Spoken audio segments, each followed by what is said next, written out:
नमस्कार सभी EPS 95 pension धारकों का आज के एक और नए और फ्रेश वीडियो में स्वागत है। सभी ईपीएस 95 पेंशन धारकों को अवगत है कि ईपीएस 95 पेंशन धारकों के उच्च पेंशन से संबंधित मामलों के ऊपर 11 अगस्त 2022 को अंतिम सुनवाई हुई थी, पर उसके बाद माननीय सर्वोच्च न्यायालय द्वारा ईपीएस 95 पेंशन धारकों के ये जो उच्च पेंशन से संबंधित मामले हैं, जो लगभग 67 मामले थे, जिनके ऊपर माननीय सर्वोच्च न्यायालय द्वारा पूरी सुनवाई कर ली गई है। पर 11 अगस्त 2022 की सुनवाई के बाद इसके ऊपर जो अंतिम फैसला है तो वो माननीय सर्वोच्च न्यायालय द्वारा सुरक्षित रख लिया गया था। ऐसे में सभी ईपीएस 95 पेंशन धारक जो है वो जानकारी यहाँ पर जानने के लिए कोशिश कर रहे हैं कि यह जो फैसला सुरक्षित रख लिया गया था तो माननीय सर्वोच्च न्यायालय द्वारा कब तक डिलीवर किया जाएगा। तो जी आज के इस वीडियो में देश के लगभग 67 लाख ईपीएस 95 पेंशन धारक जो माननीय सर्वोच्च न्यायालय के फैसले का इंतजार कर रहे हैं, तो उनके लिए मैं थोड़ी जानकारी देने वाला हूं कि कब यह फैसला माननीय सर्वोच्च न्यायालय के 3 जजों की बेंच द्वारा दिया जा सकता है। तो जी आज के इस वीडियो में ये जो डिटेल जानकारी है तो उसके बारे में हम विस्तार से जानने वाले हैं, तो वीडियो के साथ अंत तक बने रहिए ताकि आपको भी पता चल जाए कि यह 11 अगस्त 2022 को जो ईपीएस 95 पेंशन धारकों के मामलों के ऊपर सुनवाई खत्म हुई है, तो इसके बाद माननीय सर्वोच्च न्यायालय द्वारा जो अंतिम फैसला है वो कब तक डिलीवर किया जा सकता है। तो इसके लिए आप वीडियो के साथ अंत तक बने रहिएगा, वीडियो को बिल्कुल भी स्किप ना कीजिएगा ताकि इस अपडेट के बारे में आपको पूरी जानकारी मिल सके। तो चलिए ज्यादा वक्त न गवाते हुए ये जो डिटेल अपडेट है तो उसे जानते हैं, पर उससे पहले आप चैनल को सब्सक्राइब जरूर करके रख लीजिएगा और उसके बाद एक बेल का बटन भी आएगा तो उसे भी आप प्रेस कर दीजिएगा ताकि जो आने वाले अपडेट है तो उसके बारे में आपको पूरी जानकारी मिल सके। तो चलिए अभी ये जो डिटेल अपडेट है तो उसके बारे में जानकारी लेते हैं।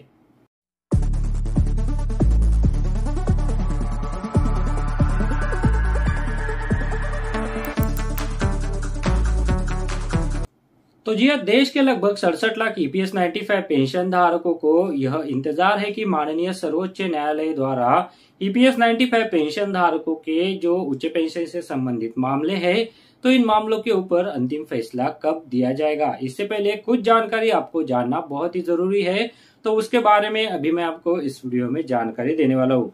सबसे पहले माननीय न्यायमूर्ति यूयू ललित 27 अगस्त 2022 को भारत के मुख्य न्यायाधीश का कार्यभार संभालने जा रहे हैं, इसलिए वह 27 अगस्त 2022 से पहले फैसला सुना सकते हैं, क्योंकि उन्हें कहा था कि जब उन्हें स्वीकार करने से इनकार कर दिया तो उन्हें फैसला सुनाना होगा। पेंशन भोगियों के वकीलों का जवाबी हलफनामा यह भी था। तीनों जज की बेंच के पास फैसला सुनाने के लिए अभी 2 हफ्ते का समय है। तो जी यहाँ पर अभी यह जो 2 हफ्ते का समय है तो वो है, तो उससे पहले जो है वो यहाँ पर ये जो फैसला है तो वो दिया जा सकता है, तो ऐसा जानकारी यहाँ पर दी गई है। दूसरा यह कि निर्णय कोई साधारण निर्णय नहीं है, क्योंकि इसमें लगभग 67 प्रतिवादी शामिल है। तो जी हाँ, जो ईपीएफओ द्वारा याचिका दाखिल की गई है तो इसमें यहाँ पर जो है वो 67 प्रतिवादी जो है वो शामिल है। इसकी वजह से इन सभी को ध्यान में रखते हुए माननीय सर्वोच्च न्यायालय की 3 जजों की खंडपीठ द्वारा जो फैसला है वो दिया जाएगा। अगणित दस्तावेजों से जुड़ी बड़ी संख्या में हलफनामे और जवाबी हलफनामे इस मामले का हिस्सा है। यह सुरक्षित फैसला करीब 65 लाख पेंशन भोगियों को प्रभावित करने वाला है और यह फैसला ऐतिहासिक भी होगा। अब सवाल आता है कि इसमें अधिकतम कितना समय लग सकता है। माननीय न्यायमूर्ति यूयू ललित 8 नवंबर को सेवानिवृत्त होने जा रहे हैं, इसलिए निर्णय देने का अधिकतम समय आज से 28 दिनों से अधिक नहीं हो सकता है। इसका मतलब यह है कि फैसले की घोषणा में निश्चित रूप से 28 दिनों का इतना समय लग सकता है। यह एक उल्लेख करना प्रासंगिक है कि जब माननीय केरल उच्च न्यायालय ने अपना फैसला सुनाया तो सुनवाई पूरी होने के बाद फैसला सुनाने में लगभग 6 महीने लग गए थे। ये एक और बिंदु जो अधोरस्ताक्षरित चाहते हैं, पेंशन भोगियों को किसी भी प्रकार के निर्णय की अपेक्षा करने के लिए तैयार रहना चाहिए। 6 दिनों तक माननीय उच्चतम न्यायालय की कार्रवाई को करीब से देखने के बाद अधोरस्ताक्षरित ने निष्पक्ष मूल्यांकन व्यक्त करने की इच्छा व्यक्त की कि दोनों पक्षों ने इस कानूनी लड़ाई को बहुत प्रभावी ढंग से लड़ा, लेकिन मामले की कानूनी पहलू को ध्यान में रखते हुए पेंशन भोगियों के वकीलों ने बढ़त ले ली है। लेकिन ऐसा भी लगता है कि ईपीएफओ के शस्त्रागार में वित्तीय स्थिरता के हथियार का भी ईपीएफओ या फिर भारत सरकार के वकीलों द्वारा जबरदस्ती इस्तेमाल किया गया था।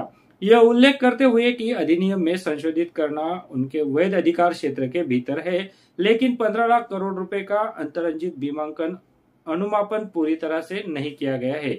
माननीय पीठ द्वारा अच्छी तरह से यह भी अपने ध्यान में लिया गया है।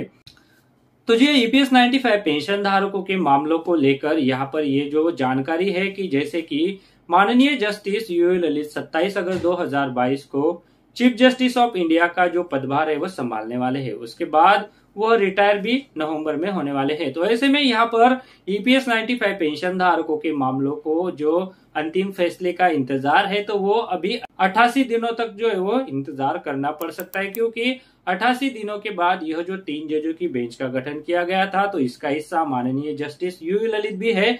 ऐसे में वह अगर नवंबर में रिटायर्ड हो जाते हैं तो यह फैसला कैसे दे पाएंगे।